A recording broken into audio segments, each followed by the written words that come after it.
the devotees who are following the Saturday Satsang program. We are doing a series on Sri Isopanisad. So we'll continue with the next verses now. So before me going to the verses and Mangalacharan, so Antonella Mataji asked me 2 questions last time. I couldn't answer. So I thought it would benefit everyone just giving this reply to those questions. So one of the questions Mataji asked was when we are chanting in the last 5 minutes, one round. So some of the devotees chant Ram, Hare Krishna, Krishna Krishna, Hare Hare, Hare Rama, Rama Rama, Hare Hare. So there is Rama, and there is another style is Ram also we chant. So is Ma correct or Ma correct? So basically these 2 differences are coming from the Devanagari letter of Ma. In Sanskrit, if you just write it like that, you pronounce it as Ma. And in Hindi, it truncates saying Ma like that. But one thing is not only this specific example, there could be some devotees pronouncing Krishna itself is difficult. So it is K-R, there is an accent to R, N and A. So it's Krishna. So that Na is not Na. So there are so many things in this. But one thing is, like Srila Prabhupada tells this, like one visitor asks that Srila Prabhupada that your devotees are not chanting properly like that, there will be a comment that is paused. Then Prabhupada tells it's the intent with which one chants is what matters. So that we should put more attention to. And also there is another saying that goes on. Prabhupada quotes this. Dhirah vadanti Vishnave, Murkah vadanti Vishnaya. In grammatically, if there is a word Vishnu, Vishnave is correct. Vishnaya is not correct usage of that word. So Murkha, like the people who are not knowing about the grammatical aspects of it, will tell Vishnaya, but the correct scholars will tell Vishnave. But then the last 2 lines of the sloka goes Ubhayostu samam phalam. Both of them gets the equal like result, because bhavagrahi Janardhana. Janardhana is bhavagrahi. He sees the intent with which the devotees are chanting. So this is one he'll quote. So actually the word is Rama. That is the correct one, because it's a Sanskrit one. Okay, and another thing is, so second question Mataji asked is, when I was chanting one mala, so many of the japamalas usually will be like this, but some of the japamalas, especially coming from Vrindavan, made of tulsi beads, will have something like this, just before 8 beads. So what this japamala is, this top bead is called Krishna bead. So basically it is equal to Krishna. So ideally when we chant, we go Hare Krishna, Krishna Krishna, Hare Hare, Hare Ram, Ram Ram, Hare Hare. Like this we go, and we complete one round, and we don't cross Krishna, we flip the mala inside. Actually that's the ideal way of chanting. Don't worry if you are not doing, even I too don't do that. It's the actual thing, because it's Krishna bead. We flip it and we again do it. It's just for us to be attentive while chanting, not like we are dozing off, or if we are doing for some time we get mechanical, right? Just for our attention it is said. So this 8, the last 8, because Krishna is there, so Krishna has Ashtasakhis. That's why the last 8, like his girlfriends basically. The Ashtasakhis are the associates of the Lord. So these last 8 are, wherever Krishna is there, Ashtasakhis also will be there. So basically when you are hitting this, you will be more attentive. Praying onto the lotus feet of all the Ashtasakhis and then coming to Krishna. So this is a mood of a devotee, where we approach devotees and then Radharani, and then like the Sakhis and Radharani, and then Krishna. So that is the way one goes. That's why we give, like, we become alert also, last 8 mantras and all. These are the 2 things Mataji asked. So we'll continue in the Isopanisad series now. Om Ajnanatimirandhasya Gnananjana Shalakaya Chakshurunmilitam Yena Tasmai Sri Gurave Namaha.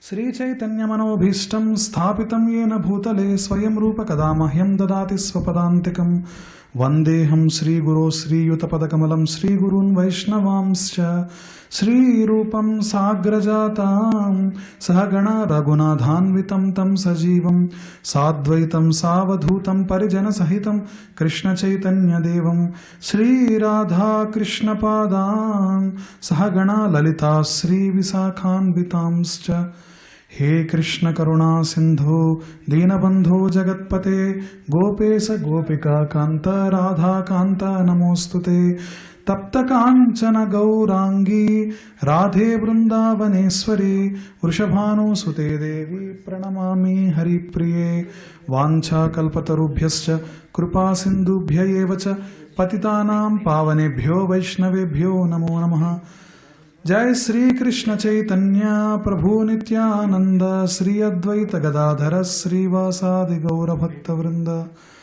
Hare Krishna Krishna Krishna Hare Hare Hare Rama Rama Rama Hare Hare. So we'll go to the Isopanisad series. So we have been going through the mantras of Isopanisad series as a part of the Satsang program. So up to now what we have seen is like the first 5 mantras. The first 3 mantras are like Isopanisad speaks about. First one is the invocation mantra is Purnamadah Purnamidam Purnat Purnamadachyate Purnasya Purnamadaya Purnameva Avasishyate.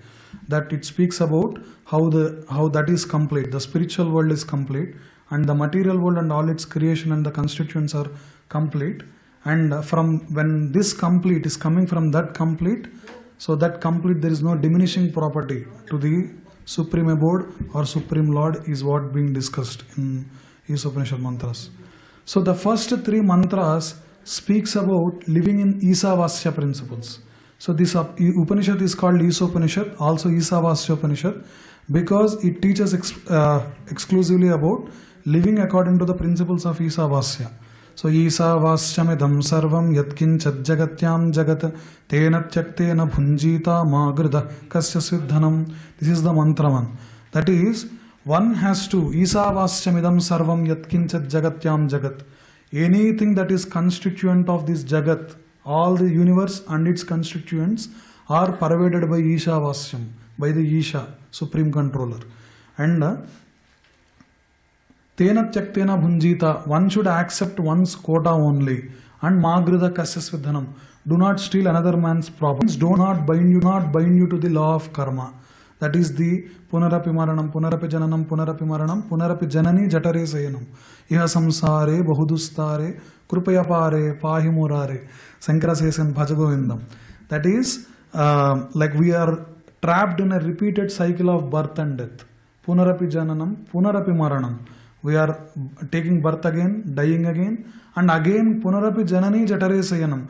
We are going and sleeping in another mom's womb. So like that, Iha Samsare Bahudustare, this samsara is complete, which is uncrossable by our own mere effort. So, O Lord Murari, O Krishna, please have mercy on the soul and let me cross. So this is the one principle that we have to live according to Isavasya principle, that looking everything as Krishna as the supreme controller and supreme enjoyer, and doing loving devotional service unto the Lord, like how Matajis have engaged their talents in glorifying the Lord.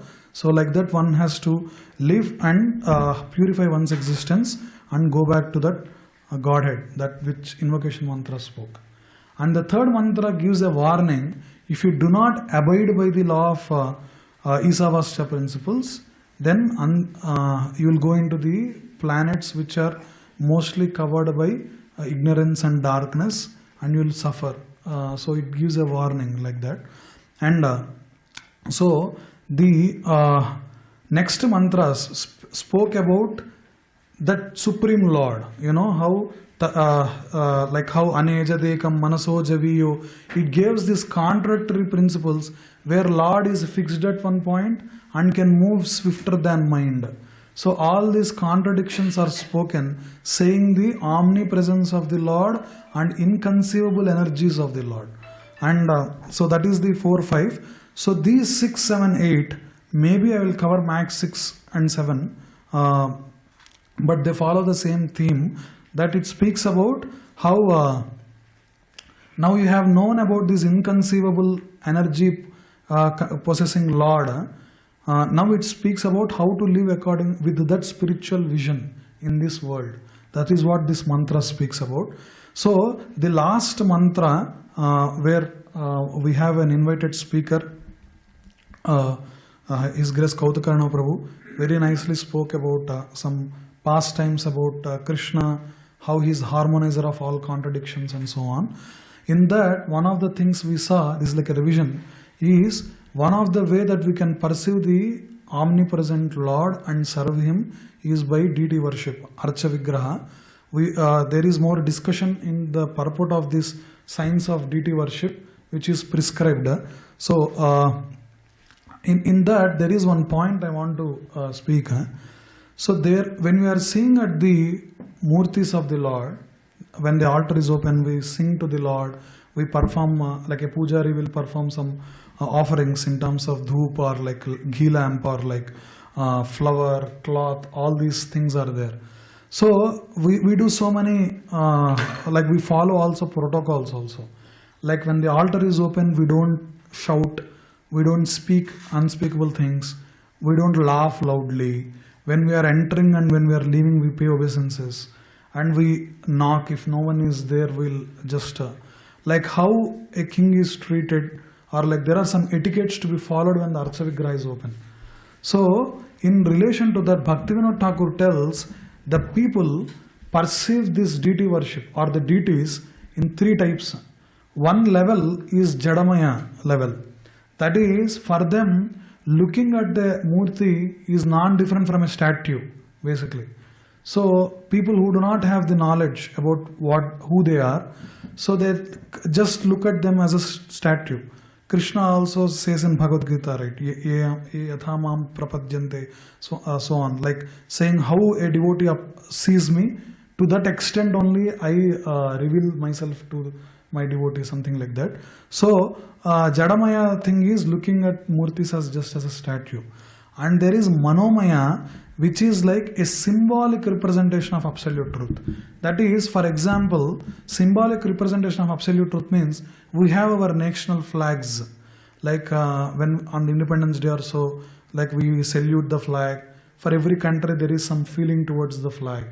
So the 3 colors in Indian flag, or whatever, the stars and the striped things, I don't know about the US flag, forgive me, but so every flag has its own history, what it is and all.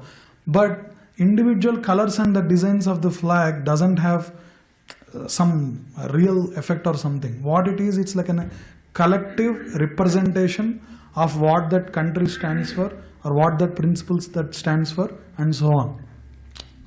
So a flag is that a symbolic representation of the corrective spirit of nationality and so on. So many people, especially coming from the Mayavadi line, think that the absolute Brahman doesn't have any form or any features or any qualities, but it is difficult for us to perceive that. That is why this Archa Vigraha is there, where we can do some qualitative service to the quality-less or like Nirguna aspect. But Bhaktivinoda Thakur says that is not correct. Actually, there are so many Shastric principles also which completely condemns that. So this Manomaya representation, that the deities are just a symbolic representation of absolute truth, is also not the complete understanding of what they are.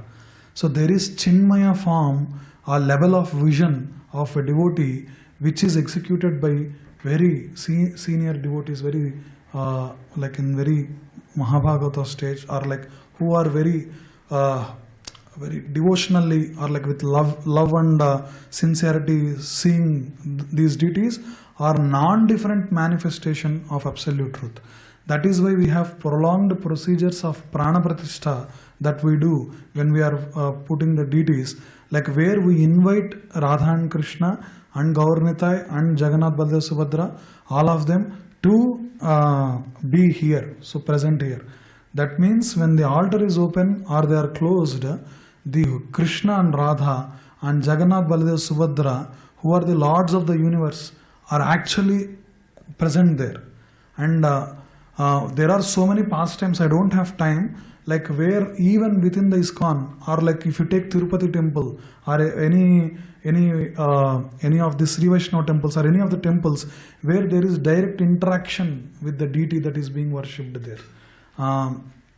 So that is like when the devotees perceive Chinmaya form of Lord, is looking at, they are like directly non-different from Radha and Krishna.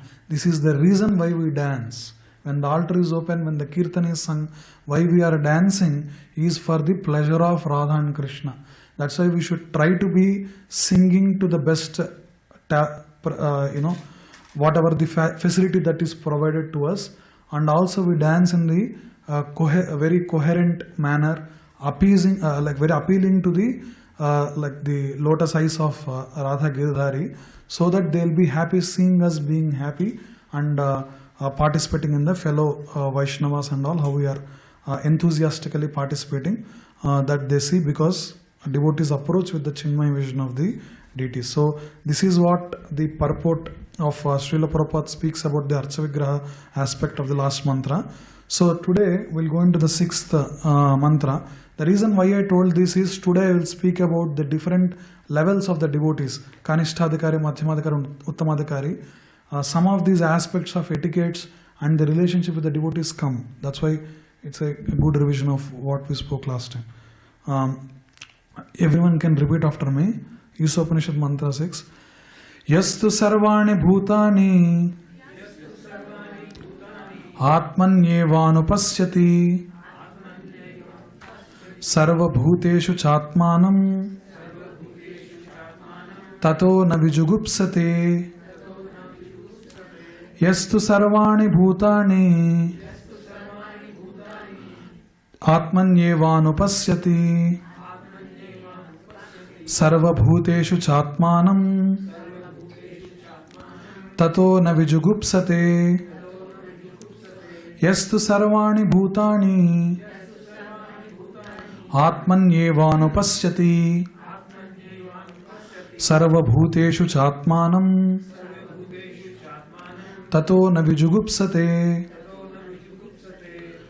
So, these are the word-to-word translation. Yah, he who, tu, but, sarvani, all, bhutani, living entities, atmani, in relation to the Supreme Lord, eva, only, anupasyati, observes in a systematic way, sarva bhuteshu, in every living being, cha, and, atmanam, the super soul, tatah, thereafter, na, not, vijugupsate, hates anyone, anything or anyone.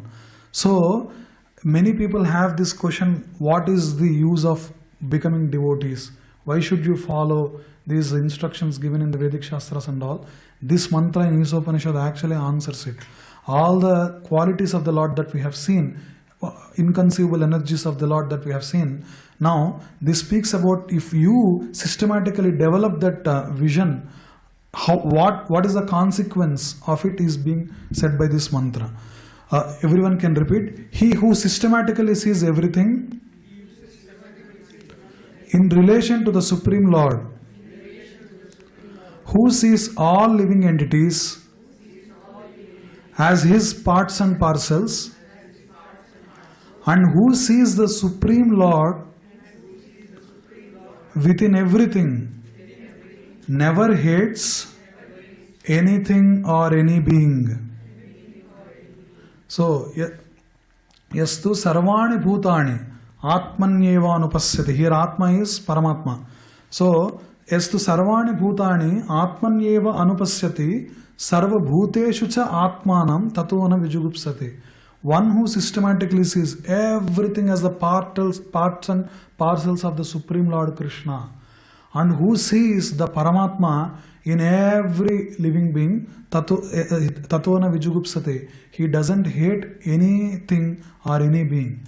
So all the bodily isms like racism, hating another another sect of the people, or like different country people, or different gendered people or different atrocities that we commit is because of lack of this understanding that everyone is part and parcel of Krishna, and within every living being there is Krishna, is a Paramatma form. So one who sees that will never hate anything or any being. Actually, these kind of like qualities we can see in very exalted devotees. Prabhupada writes in the purport, this vision is given to the this speaks about the maha-bhagavata devotees. When you speak about the qualities of the other great saints also, we see this equanimous attitude and like free from hate, and these things we can appreciate from the senior devotees. So this is the meaning. We'll go through this spiritual vision. So Madhvacharya gives in the commentary about this verse that he who sees everything in the Lord and Lord in everything does not desire to protect himself. This is another way of looking at this mantra. In commentary he quotes this Saukarayana Sruti mantra. Sarvagam paramatmanam sarvam cha paramatmani yaha pasyet sabha bhaya bhavan natmanam goptum ichchati. I think this yaha is next line. Sarvagam paramatmanam sarvam cha paramatmani yah pasyet sabhaya bhavan natmanam goptum ichchati. He who sees everything in supreme support and sees the Lord in all, regulator and controller, does not desire to protect himself since he has no fear of anyone. We can see this in Prahlad, we can see this in exalted devotees where they exhibit no signs of fear. Even Srila Prabhupada also, when he was coming onto the, when he was following the instructions of his spiritual master and coming abroad to preach the message of Chaitanya Mahaprabhu to the West, he gets like 2 heart attacks on the Jaladuta boat that he does. But without fearing to that, and there are so many pastimes also where Prabhupada, when he is living in a house of a devotee, not a devotee, one who is a host in Bauri, he tried to attack and kill Prabhupada also. Prabhupada has to flee from him, and then Krishna will protect his pure devotees. Like that the Hare Krishna movement actually continued. So this is one of the way that we see this mantra. And other Gaudiya Acharyas like Baladev Vidyabhushan says, after describing the Lord, now the method of worshipping him is described. The qualified person who sees all entities from the unmanifest state of Prakriti down to immobile grass, both conscious and unconscious things in the Brahman, Atmani, and who sees the Brahman, Atmanam, in all the things, as a result of seeing this way, Tataha, does not hate anyone, na vijugupsate. This means he is liberated. And an excellent point Srila Bhaktivinoda Thakur, one of the Acharyas in our Parampara gives, hatred and love are opposites. Unless one is devoid of hatred, one cannot attain love. One who sees everything in relation to Atma has no object of hatred. Bhaktivinoda Thakur writes in commentary until this or next mantra he refers as Atma, but he will continue because this is Isopanisad, the word Atma means Paramatma actually. So one who sees everything in relation to the Lord has no object of hatred. He easily attains love. This is like with love, if you are looking how the hatred can be, we are freed from it. So this is the Gaudiya Acharya's commentary on this.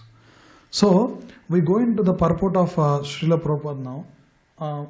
So what I am going to speak now is from the, so there is a book Prabhupada has given, it's a Sri Isopanishad, and in every mantra there is like a sloka and the word to word translation that I have shown, and also the transliteration of the mantra, and also the purport. So Prabhupada very masterfully writes under every mantra these purports where there is a lot of spiritual wisdom that we can see. So Prabhupada quotes that the mantra specifically speaks about the maha-bhagavata devotee. That's how the purport opens. This is a description of maha-bhagavata, the great personality who sees everything in relation to the Supreme Personality of Godhead. The Supreme Lord's presence is realized in these 3 stages. That's how it goes. So there are three stages of realization of the devotees.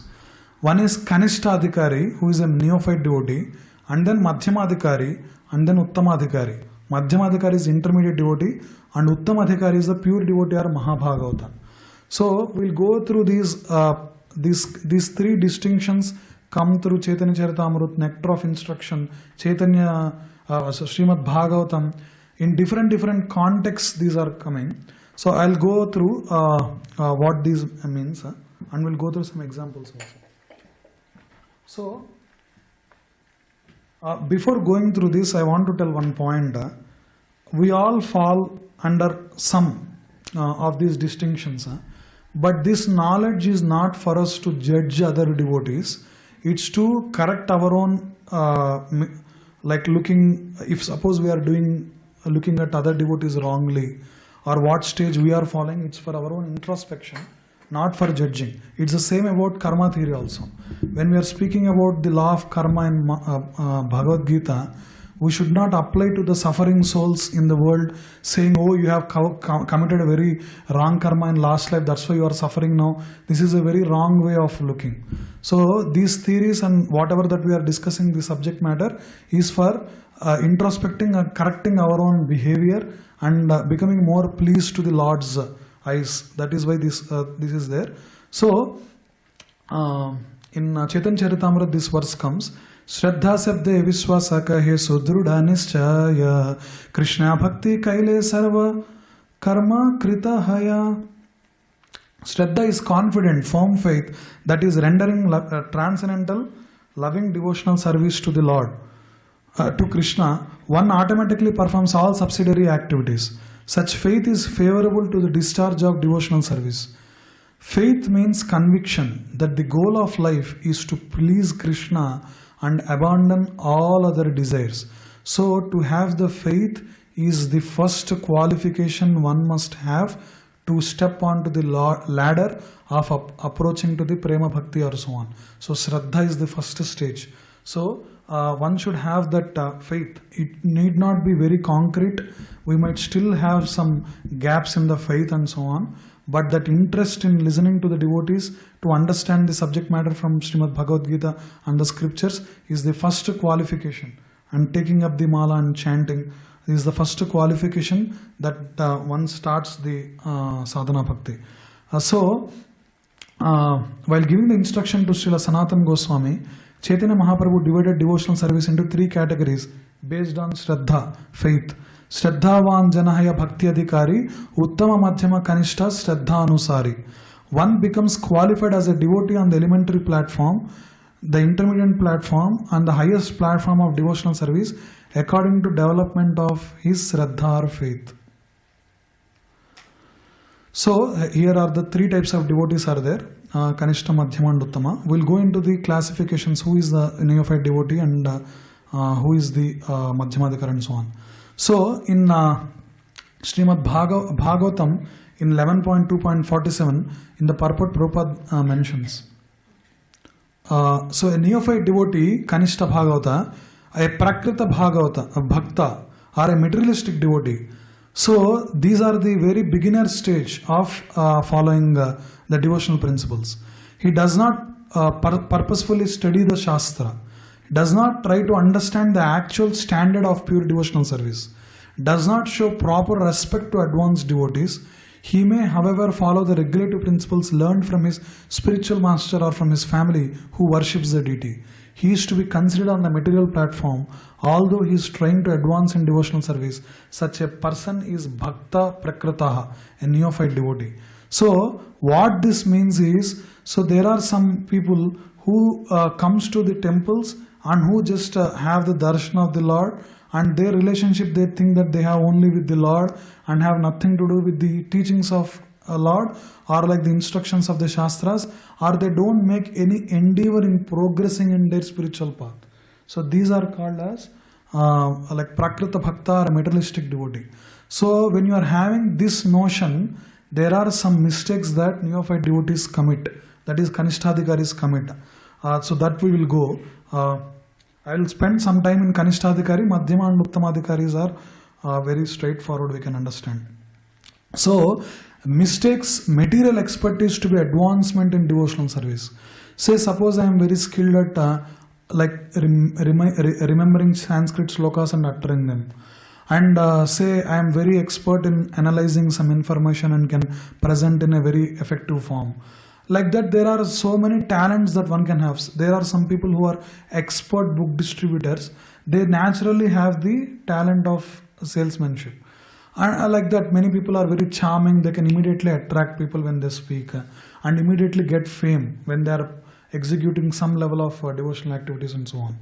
So, if you are mistaking only this material expertise is my advancement, that is a typical symptom of a kanistha-adhikari. That's why in the opening I said about bhavagrahi janardana. There might be devotees who may not have the talent of singing very well, but their heart is so pure that it's up to the Lord to receive with what intention one is performing. That's why when we are approaching any skill, we try to take blessings of the spiritual master or like the acharyas that we are learning from, and we always keep in mind that whatever talents that I have is by the blessings of the Lord. So this is the kanistha-adhikari's characteristics. There is another nice discussion on the distinction between archana and bhajana. So kanistha-adhikari thinks archana is superior than bhajana. Archana is where we sit before like a deity worship, let us take, and we do some this Bhaktisiddhanta Thakur writes in Archana we worship the Lord's deity with different mudras, bhuta suddhi, mantras, yantras, etc. Bhajana is done by a pure devotee who is simply absorbed in chanting the holy names of the Lord, like Haridas Thakur. A devotee who is doing bhajana may not be very strictly following in Archana principles. For example, Sanatana Goswami, while worshipping Madan Mohan deity, wasn't offering proper bhoga. He was giving him just bhati, a small version of bhakri or chapati. Madan Mohan asked what this is. Then Sanatan replied that this is all he can offer. So he is not offering chappan bhog or 6 times daily. So there might be great Vaishnavas of the Lord who might worship a deity but not follow all the rituals of Archana Vidhi. This is not out of laziness but due to the love for the Lord. For example, a devotee of Lord may rush to take darshan of the Lord. He may not offer obeisances at the doorstep. This is not a sign of lack of advancement as may be understood by a neophyte. So there is also a verse, Sandhya Vandanamastu, like that. Like there is a Vaishnava who offers these prayers. I think Krishnadas Kaviraj Goswami, but if it is some other Vaishnava, please forgive me, I don't remember. He says, I am so absorbed in chanting the names of the Lord that I am not able to execute the Sandhya Vandana and other vidhis effectively. Please forgive me, please forgive me. For Pitrukaryas, please forgive me. Like that he'll tell. It's not about the disrespectful attitude towards the samskaras, but it's about one's more inclination towards relying wholly on the potency of the holy name of the Lord. That's how we should also approach. And we see a lot of like avadutas, like Rishabhadev or Jadabharata, exalted devotees, Gaur Kishordas Babaji, who was using a skull as the begging bowl, and Ramananda Rai, Srila Prabhupada, etc. are some examples where they show like high levels of bhajan. So a kanistha-adhikari should not think that Archana is the only like higher than bhajana and starts making these offenses. That's another thing. Prabhupada tells. So conscious of only deity in the temple. So this is one of the things kanistha-adhikari does, where when some of the people come to the temple and follow the vidhi very properly, but when they go outside they do unspeakable things like time wasters or like breaking 4 regulative principles and so on. But a uttama-adhikari or madhyama-adhikari tries to execute in such a way that Lord is not just confined to the deities in the temple only. Lord is everywhere. There is one point here.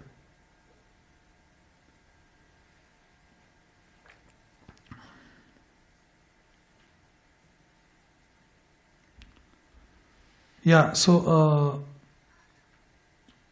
okay.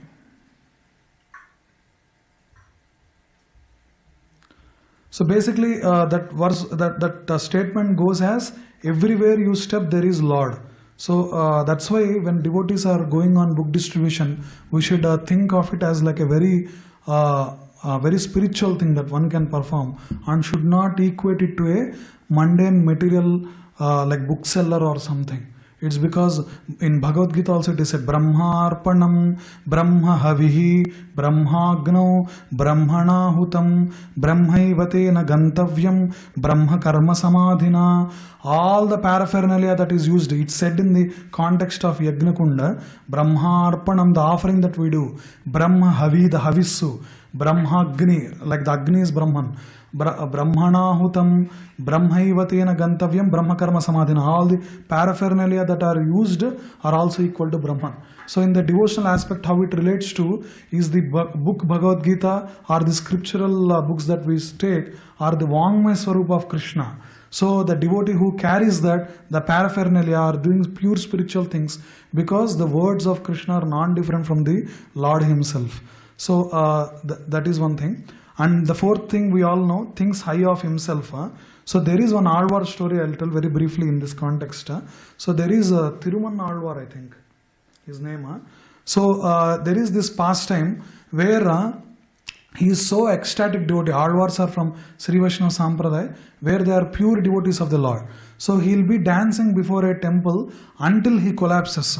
Like he'll keep dancing for like Lord Govinda, and then he collapses, and while sitting he will chant the Lord's names.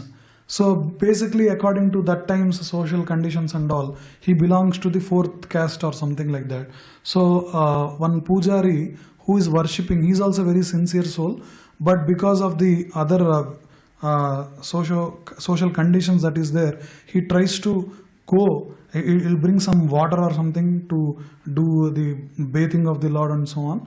So when he's trying to go, this Thiruman Alvar is completely in like ecstasy, dancing like here and there. He doesn't notice him, and then he collapses and chants again. He stands. So he's like, "Arey, move." He's chanting the mantras, and this guy is not hearing him. So basically, he'll take a stone. And then he wants to hit the next pot or like some stone next to it, but he misses that hand and he hits onto the Thiruman Alvar. And then he notices and he'll fall on the feet and say, "I'm sorry, I didn't notice." And then this pujari goes to give this offering, like he was about to try to enter the temple, but the doors won't open. And it's not locked or anything, but he can clearly feel that someone took the door handle and stopped it. And then he'll ask, who is that? Then Govinda and Bhudevi from inside actually answers the pujari, saying, "You offended my great devotee, please don't come and don't serve me with that offenseful mindset." Then he'll fall and he'll tell, "I didn't mean to hit him, it slipped my hand and it went and hit him. I forgive, what should I do, tell me," means he will tell, "Carry Thiruman Alvar on your back and bring into the temple, then only I'll take whatever the offering you say." So he'll go back and fall on the feet of Thiruman Alvar, and Thiruman Alvar again offer obeisances. He'll tell, no, I have to carry you, means Thiruman Alvar says, no, please don't touch me, I'm not purified or something like that. That story goes. But Lord again says to Thiruman Alvar also, no, you have to get on the pujari's back and come, and I and my consort Bhudevi will come and receive you. He will tell. Like that, obeying the Lord's order, the pujari carries Thiruman Alvar and brings him to the Garbhagudi, and in front Govinda Perumal and Bhudevi also comes and receives them. And immediately when Thiruman Alvar enters, and he assumes the form of Vishnu Duta and actually goes back to the Godhead. So there are so many of these pastimes where we never can judge a devotee by the external appearances. So kanistha-adhikari should not make those offenses. And he is disturbed if a madhyama devotee criticizes non-devotees of the Lord. I'll go this very fast. So basically sometimes a madhyama-adhikari and uttama-adhikari who are well versed in the shastras sometimes have to do maha-bhagavata khandana, or sometimes have to speak things which are unspeakable practices, like keeping some Anyways, there are so many Vaishnavas also, like even Srila Prabhupada speaks very strongly, even though sometimes it is not pleasing to the local hosts or something. That is because if they have to establish those principles so that our understanding of the Lords is perfect. So madhyama-adhikari and uttama-adhikari does this with pure intention, but a kanistha-adhikari, when he sees, he gets disturbed. Oh, you have to treat everyone equally, you have to consider everyone nicely. But they are their responsibility. Sadhu in Sanskrit means that to cut, what are the unfavorable practices that are there, and offending demigods. So whenever we hear, actually in the beginning days, so we hear about like Indra committing this offense, he does these unspeakable things with Ahalya and getting cursed by Gautam Maharshi, and Indra takes beating so many times, and Brahmaji sometimes does this. So we should not, or like Shiva getting into Mohini avatar, falling back of Mohini, and there is so much graphical description how you lose it actually. So when you hear these as Vaishnavas from these stories, sometimes we tend to think that these are like lesser beings, and we tend to offend a lot. One of the things is Madhvacharya writes that we should not take demigods or like the Anya Devata basically. There is no proper word in English, demigods is used. So Anya Devata we should not offend, but how we should see as a strict practitioners of obtaining the mercy of Lord Hari is that they are actually the limbs of Lord Hari, and who are extending the activities of the Lord basically. Like if he has to create, so Brahma is facilitating Lord in creating the like the ingredients, and how Durga Devi and Jagatah Pitaro Vande Parvati Parameswara they say, like how the primordial ingredients of the material world are made by Parvati and Parameswara. So we have to see in that direction. If we are offending demigod, then we will not even obtain the Hari Bhakti also. So we should be very careful with this, and does not appreciate the paraphernalia of Lord. So what we see here, Murtis are Krishna and Radha Krishna, and all the paraphernalia of Lord, like the temple or kartals or the musical instruments or whatever the things that we are using are the paraphernalia, one should respect it. So these are the repeated ones. So the next version is madhyama-adhikari. So madhyama-adhikari like has like 4 major characteristics. So he is more advanced in bhakti, in like Krishna consciousness. So madhyama-adhikari offers his love to the Supreme Personality of Godhead, and madhyama-adhikari is a sincere friend to the devotees of the Lord. There are 4 things: prema, maitri, krupa and upeksha. So prema is the love he shows towards the Lord. So he serves the Lord with utmost love and devotion. And he is the maitri. He makes friends with the Lord's devotees. So he knows that the way that we feel the mercy of the Lord is by engaging in the friendship with the devotees as well. Prabhu, if you are like this, then you can sit on the chair or bench. If you are having leg pain or cramps, don't mind. Okay. Don't mind. It's totally okay. Yeah. So that is the Maitri. Kripa. So when he sees the ignorant souls who are learning and introducing newly to Krishna consciousness and all, you see like he extends the Kripa, tries to awaken the dormant love of God in the innocent who lacks the knowledge of Lord. Once when I was driving Sri Krishna Chaitanya Swami Maharaj in San Diego near the Claremont DMV for some paperwork. So there was one guy who is like smoking some unspeakable thing, and he's in his van. He's parked next to my car. I actually entered the car first. Honestly, it's kind of a learning lesson when I learned. I entered with some disgust. Hey, what is this fellow doing all these things in a public parking lot? When Maharaj entered, he was about to sit in the car. Give me a minute, he said, and he took there is a small book called as Path of Perfection or something. He took that book and he took some prasadam, and he went and he spoke with him for 10 minutes, and he gave those things to him, and he invited to the program in the temple and so on.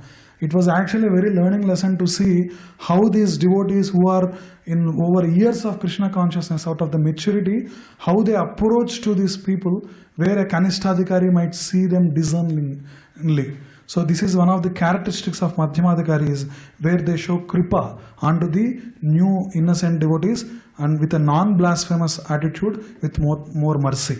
And upeksha, that is, avoid the faithless atheists who deride the very name of Lord and hate his devotees. So there are some of our family or friends who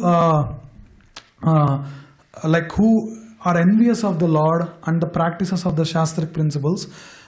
In that, one of the verse that he says is, sometimes in autumn the water falls down from the top of the hills to supply clean water, and sometimes the water stops. Similarly, sometimes great saintly persons distribute clear knowledge, and sometimes they are silent. So madhyama-adhikaris are mature when to preach to the faithless people and when to keep quiet. And sometimes how we have to approach is that if there are faithless persons, we might not have that knowledge to defeat them, but we should pray for them. So that is the madhyama-adhikari. So these are the 4 things that are said. So uttama-adhikari is the pure devotee of the Lord. So one who is expert in logic and understanding the revealing scriptures, and who always has the firm conviction and deep faith that is not blind, is to be considered a topmost devotee in devotional service. Why it is not blind faith is because he tries to see through Bhagavad Gita, through Bhagavatam principles, and follow those procedures in Bhakti which are bona fide only.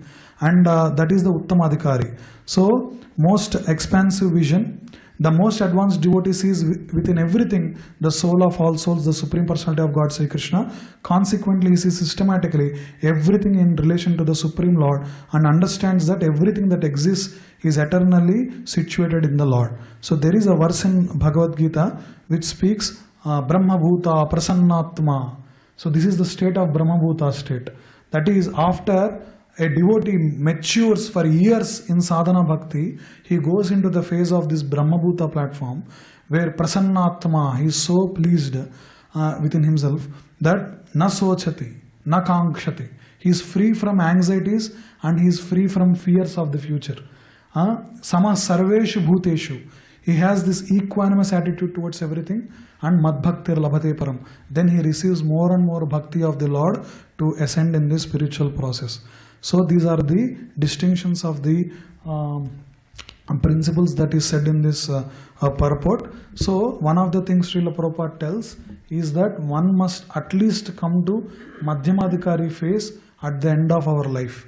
So we have to make endeavor in how to rectify our shortcomings, and how to look at the devotees which are free from their bodily designations, and see the Vaishnavata, take the maximum benefit from the association, and chant the names of the Lord and perfect one's own life.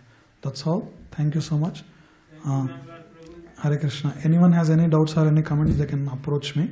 You can also send the doubts, like how I addressed, I will tell in the class also, like that. Thank you all again for participation. Now we'll serve prasadam outside. And at 8:15 there will be last darshan of the Lord. Thank you so much. Srila Prabhupada ki Jai.